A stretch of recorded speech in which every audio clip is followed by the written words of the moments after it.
ప్రభువునందు ప్రియ దేవుని బిడ్డలారా, ఈరోజు యేసే పరిష్కారం ప్రారంభించిన దినం డిసెంబర్ 18, 2001. యేసే పరిష్కారం మొదటి ప్రసారం సిటీ కేబుల్లో హేలాపురిలో స్టార్ట్ చేశాం, ఏలూరులో. దేవుని కృప. 5374వ కార్యక్రమం. 5374వ కార్యక్రమం. ఇది కాక నిబంధన టీవీలో 200 ప్రసంగాలు, సంస్కృతి టీవీలో 240 ప్రసంగాలు,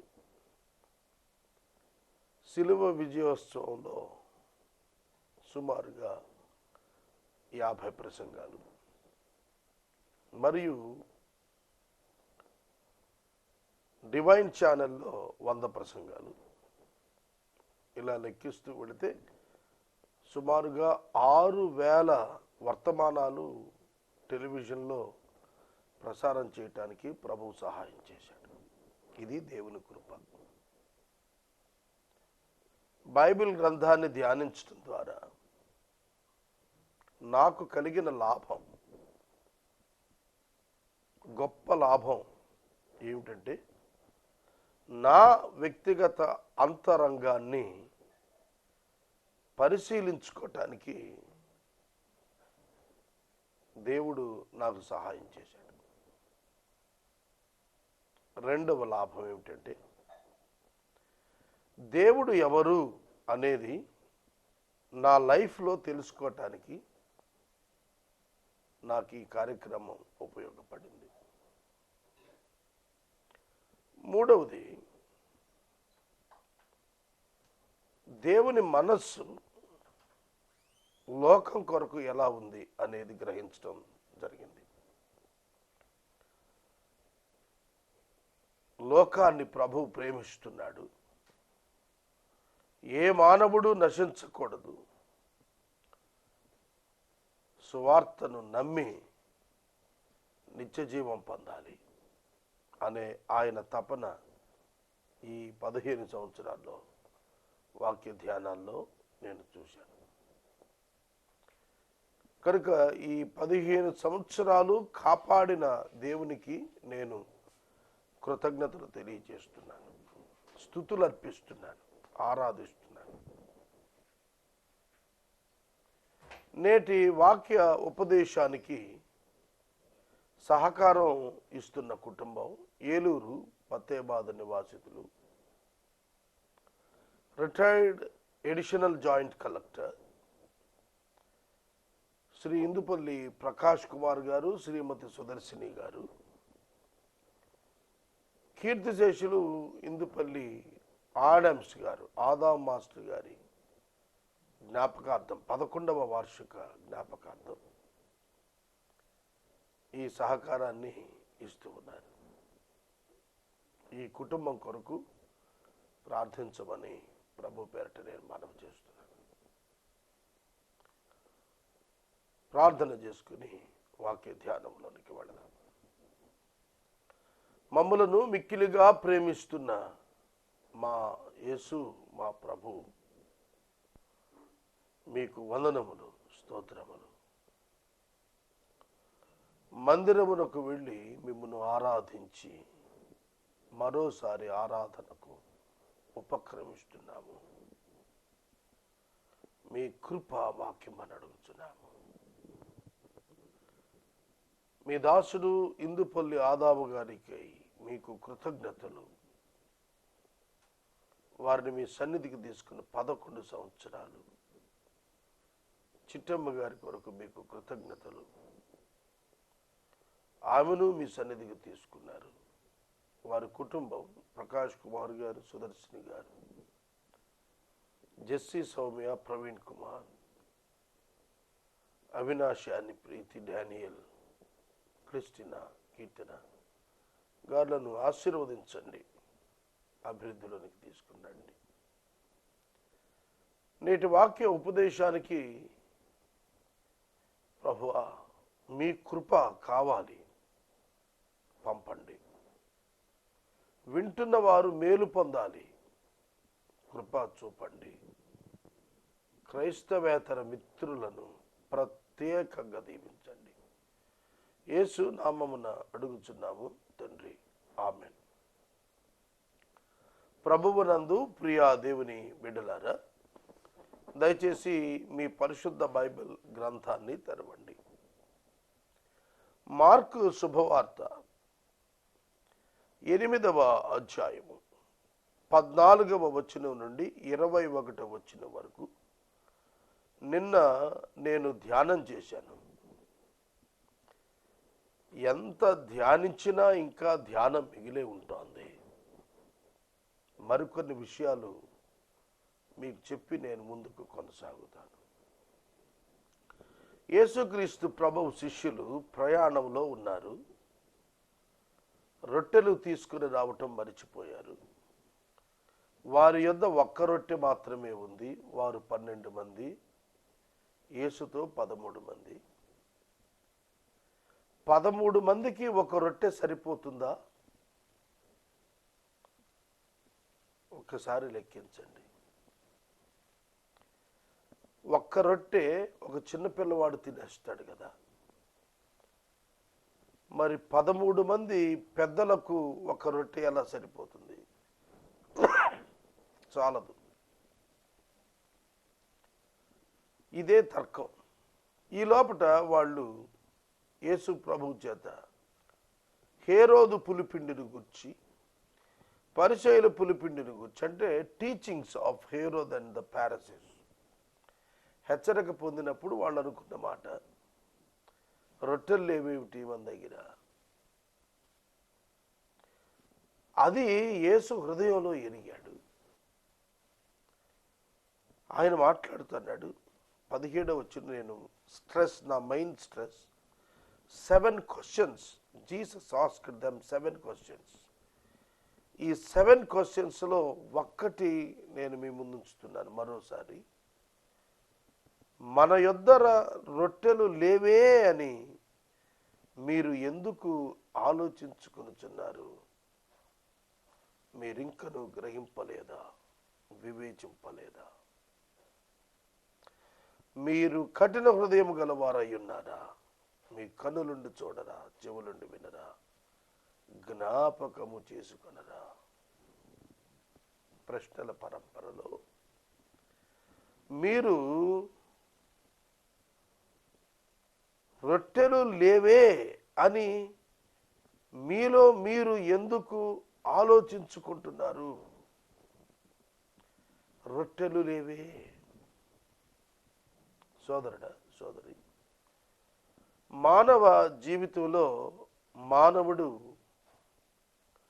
తన అవసరతల నిమిత్తం చింతిస్తూ ఉంటాడు. అందుకే యేసుక్రీస్తు ప్రభు కొండ మీద ప్రసంగంలో మాట్లాడుతూ, ఏమి తిందుమా, ఏమి త్రాగుదమా, ఏమి ధరించుకుందుమా అని మీరు అన్యజనులు చింతించున్నట్లు చింతించవద్దు. మీరు చింతించవద్దు. ఎందుకంటే మీ అవసరములన్నీ మీకంటే ముందుగా ఆయన ఎరిగే ఉన్నాడు. అలా అంటూ ఆకాశ పక్షులను చూడండి, అవి విత్తవు, కోయవు, కొట్లల్లో కూర్చుకొనవు, కానీ వాటన్నిటినీ మీ తండ్రి పోషించుచున్నాడు కాడా? మీ తండ్రి వాటిని పోషిస్తున్నాడు కదా. మీరు వాటికంటే శ్రేష్ఠులు, మరి ఎక్కువగా మిమ్మల్ని పోషిస్తాడు కదా. ఆయన తండ్రి కదా. అది అక్కడ ఆయన చెబుతాడు. ఆయన పోషిస్తాడు కదా, ఆయనది కదా బాధ్యత. మరి మీరు ఎందుకు తలుస్తున్నారు అలా? అన్యులు తలుస్తారు, ఎందుకంటే వారికి దేవుడు తెలియదు. వారికి దేవుడు తెలియదు. నేను ఈరోజు తెల్లవారుజామున 5 గంటలకు లేచి 19, 20, 21, 22, 23 అధ్యాయాలు సామెతల గ్రంథం నుండి చదివాను. ఆ 5 అధ్యాయాల్లో కొన్ని వందల ప్రసంగాలు ఐడెంటిఫై చేశాను. Many messages. అందులో ప్రత్యేకంగా ధనాన్ని గురించి చదివాను. చాలామంది ధనము కూర్చుకుంటారు. ఎందుకు అని అంటే 10 తరాలు తినాలి మన వాళ్ళు అని. కానీ విశ్వాసి ధనాన్ని కూర్చుకోడు, దేవుణ్ణి సంపాదించుకుంటాడు. తన 10 తరాలు దేవునితో ఉండాలని. మీ దగ్గర ధనం ఉండొచ్చు, ఒక అన్యుడి దగ్గర ధనం ఉండి ఉండొచ్చు, కానీ ఒక విశ్వాసి దగ్గర దేవుడు ఉన్నాడు. ధనము కంటే దేవుడు గొప్పవాడు.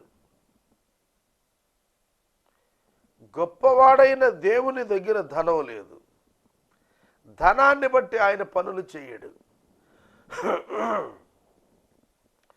ధనాన్ని బట్టి ఆయన పనులు చేయడు. శిష్యులు అక్కడికి అడిగారు, ప్రభువా 5,000 మందికి ఆహారం పెట్టడం 200 దేనారాలు 200 దేనారాలు పెట్టి రొట్టెలు కొనుక్కురమ్మంటావా? వద్దు, మీరే పెట్టండి అన్నాడు. ధనం వద్దు, మీరే పెట్టండి. కొనుక్కురావద్దు, మీరే పెట్టండి. కాబట్టి యేసుక్రీస్తు ప్రభువు చేస్తున్న ప్రతి అద్భుత కార్యం ఏమని చెబుతుందంటే, దేవునికి సమస్తం సాధ్యం. కానీ లోకంలో అన్యులు చెప్తారు, ధనానికి సమస్తము సాధ్యము, ధనమునకు సమస్తము సాధ్యము. కానీ దేవుని వాక్యం చెబుతుంది, దేవునికి సమస్తము సాధ్యము. దేన్ని నమ్ముతాం మనం? మనకు కంటికి కనపడే ధనం అంటేనే నమ్మకం. అందుకే ఇన్ని వేల కోట్లు దాచేస్తున్నారు. ఇప్పటికీ చాలామంది క్రైస్తవులు ధనాభివృద్ధి చేత తమ యొక్క భద్రత వెతుక్కుంటున్నారు. ఒక్కొక్కసారి అంటారు కొందరు, అయ్యా నాకు మెడికల్ సపోర్ట్ కోసం ఈ 10 లక్షలు దాచిపెట్టానయ్యా, పిల్ల పెళ్లి కోసం ఈ 10 లక్షలు దాచానయ్యా, బాబు ఎడ్యుకేషన్ కోసం ఈ 5 లక్షలు దాచానయ్యా, పిల్లవాడి వ్యాపారం కోసం ఇది దాచానయ్యా అంటుంటారు. అంటే జాగ్రత్తగా వినండి, దాయటం తప్పు క్వశ్చన్ కాదు. అక్కడ దేని మీద ఆధారపడి దాస్తున్నారు అంటే, దేవుడు బిడ్డకు విద్యనివ్వాలి, వివాహాన్ని ఇవ్వాలి, ఉద్యోగాన్ని ఇవ్వాలి తప్ప మన డబ్బులో భద్రత ఉంది అనే భావనతో మనం ముందుకెళ్తున్నాం. That is wrong. అది తప్పు. మన భద్రత ఖడ్గంలో లేదు, మన భద్రత ఈటెలో లేదు, మన భద్రత దేవునిలో ఉంది. అందుకనే ఈ దినమున యెహోవా కత్తి చేత ఈటి చేత రక్షించువాడు కాదని ఈ జనులు తెలుసుకుంటారన్నాడు గొలియాతును చంపుతున్నప్పుడు దావీదు. దేవుడు డబ్బుతో కార్యాలు చేసేవాడు కాడు. చాలామంది డబ్బుతో జీవితంలో భద్రత వెతుక్కుంటున్నారు. నిజమైన భద్రత దేవుని కలిగి ఉంటే ఉంటుంది తప్ప డబ్బుని కలిగి ఉంటే కాదు. ఒకవేళ డబ్బు వలన భద్రత ఉంటే డబ్బున్న వాళ్ళందరూ భద్రంగా ఉండాలి, కానీ లేరు. చాలామంది దగ్గర డబ్బు ఉంది, భయపడిపోతున్నారు. డబ్బున్న వారిని నక్సల్స్ వేధిస్తుంటారు, టెర్రరిస్టులు వేధిస్తుంటారు. పాలిటీషియన్స్ వేధిస్తుంటారు, డిపార్ట్మెంట్స్ వారు వేధిస్తుంటారు, శత్రు భయం వేధిస్తూ ఉంటుంది, ఓటమి భయం వెంటాడుతుంటుంది, ఎన్నో భయాలు. కనుక దేవుడు నీ ప్రక్కనుండగా నీవు రొట్టెల గురించి డబ్బు గురించి ఆలోచిస్తావే? ఆయనపై ఆధారపడితే ఆయన ప్రొవైడ్ చేయలేడా? ఒక్క రొట్టె ఉంది, 13 ఉన్నారు. 5 రొట్టెలు 5,000 మందికి పంచినప్పుడు చేత అయింది కదా. మరి ఒక్క రొట్టె 13 మందికి ఇవ్వలేడా ఆయన? కాబట్టి వారు వెంటనే మర్చిపోయారు ఆ సందర్భం. ఇంకా 12 గంపలు మిగిలాయే. 12 గంపలు తినగలరా ఈ 13 మంది కలిసి? తినలేరు కదా. అంత సమృద్ధి మిగులుగా ఇచ్చినవాడు ఆహారం పెట్టడా? నేను మనవి చేస్తున్నాను, security is not under the money, it's with God. దేవునితో ఉన్నది భద్రత. మీకు తెలుసా, పాకిస్తాన్ దేశంలో చాలా ఆయుధ సంపత్తి ఉంది, అణుబాంబులతో సహా. భారతదేశం దగ్గర కూడా చాలా అమ్యునిషన్ ఉంది, చాలా బలమైన ఆయుధాలు కలిగి ఉంది. అమెరికా చాలా బలమైన ఆయుధాలు కలిగి ఉంది. రష్యా చాలా బలమైన ఆయుధాలు కలిగి ఉంది. ఒక్క దేశం దగ్గర ఉన్నటువంటి ఈ రక్షణ కొరకు దాచిన ఆయుధాలు ఉన్నాయే, అవి వినియోగిస్తే భూమి నిమిషంలో పేలిపోతుంది. మరి భద్రత ఆయుధాల్లో ఉందా? భద్రత దేవునిలో ఉంది. మనుషులు ఎవరి కంట్రోల్లో ఉన్నారు ప్రపంచంలో? దేవుని కంట్రోల్లో ఉన్నారు. కనుక మీరు రొట్టెలు లేవే అని ఎందుకు అనుకుంటున్నారు? ఇంకా గ్రహింపలేదా అన్నప్పుడు, నేను మీ ప్రక్కన ఉన్నప్పుడు మీరు నన్ను గ్రహించలేదా? మీరు నన్ను గ్రహించలేదా? నేను ఎవరిని? నేను రొట్టె విరిచి ఇస్తే 1000 మంది తిన్నారు కదా. నేను మీ I am the almighty God.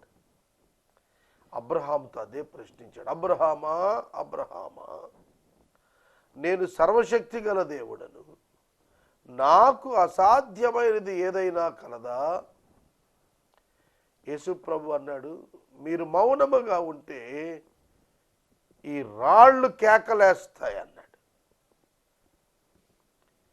అబ్రహామునకు సంతానం రాళ్ల నుండి పుట్టించగలడన్నాడు. అంటే ఆయనకు చేత కానిదేమి లేదు. ఆయన నిబద్ధత కలిగిన వాడు, ఆ నిబద్ధత చొప్పున ప్రవర్తిస్తుంటాడు. ఆయనకు సాధ్యంగా కాదు.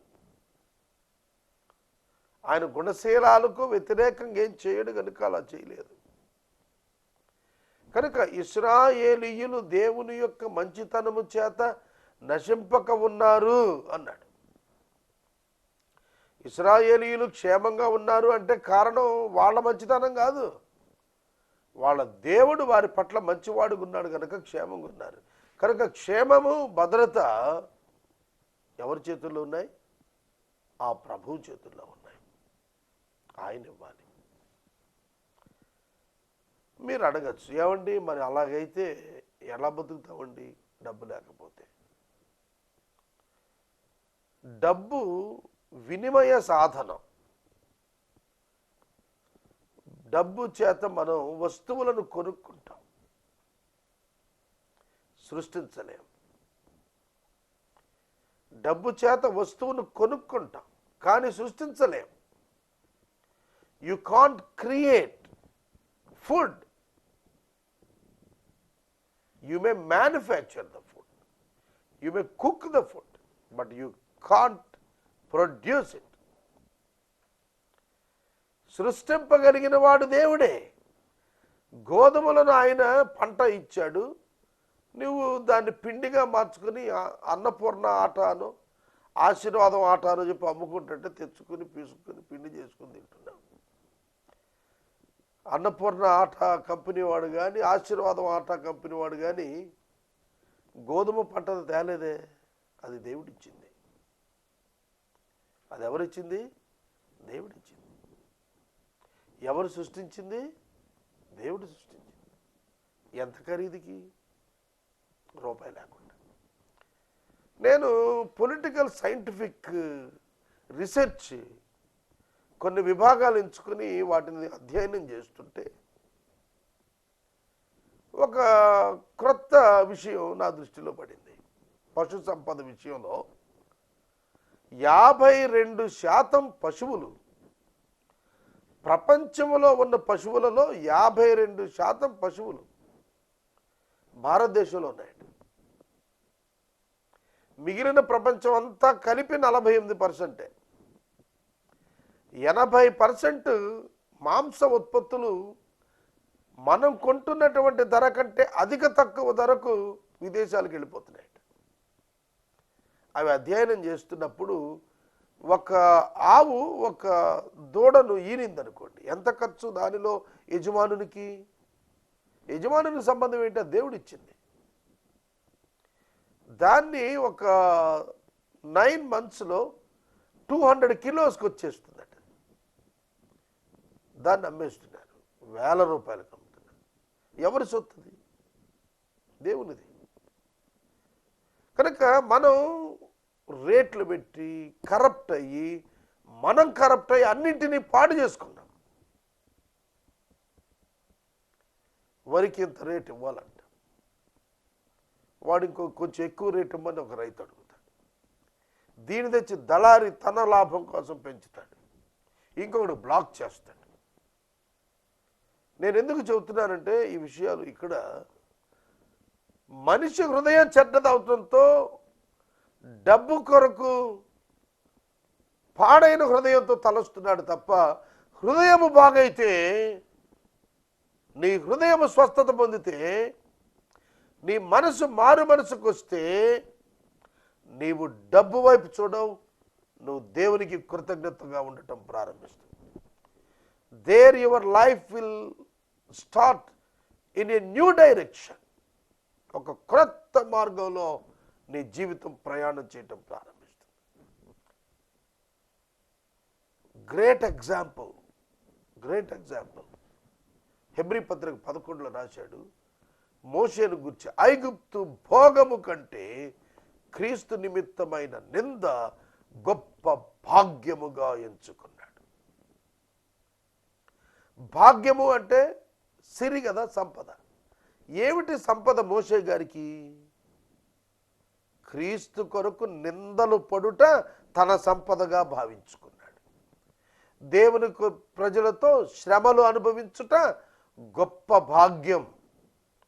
ఐగుప్తు పీఠం కంటే, ఫరో స్థానం కంటే క్రీస్తు శ్రమలలో భాగం గొప్ప భాగ్యము.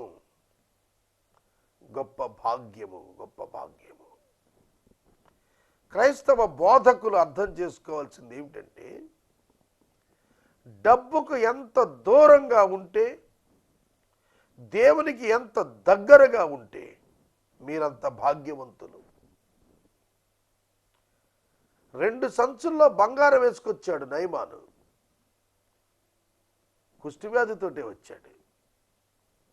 బంగారము ఉంది, కుష్ఠవ్యాధి ఉంది. ఎలీషా మాట చేత స్వస్థత పొంది వెనక్కి తిరిగి వచ్చి బతిమలాడుతున్నాడు, అయ్యా ఈ బంగారం తీసుకో, బంగారం తీసుకో, నాకు రెండు బస్తాలు మట్టి ఇప్పించు. ఏం ఆఫర్ అండి ఇది? మీ పాత బంగారం తెండి తరుగు లేకుండా కొత్త బంగారంలా చేసిస్తాము అనంటే, జాయ్ లుక్ కాస్కో, జాయ్ అలుక్ కాస్కో ఏవో పెట్టారు కదా సినిమా యాక్టర్లు కొందరు, వాటికి పరిగెడుతున్నారు. అరే మట్టి తీసుకొని బంగారం తీసుకొని మట్టి పోయా, మట్టికి బంగారం ఎక్స్చేంజ్ పెడితే మన దేశంలో ఎట్టుంటుంది అంటారు. ఒకసారి ఆలోచించు, ఎట్లా క్యూలు కడతారండి? ఇవాళ ఏటీఎంల దగ్గర క్యూలు కడుతున్నారే, 2000 రూపాయలు రోజుకు వస్తుందని. అలా బంగారం కొట్ల దగ్గర బస్తాలు బస్తాలు మన్ను పోగేసుకుని క్యూలో నిలబడతారు.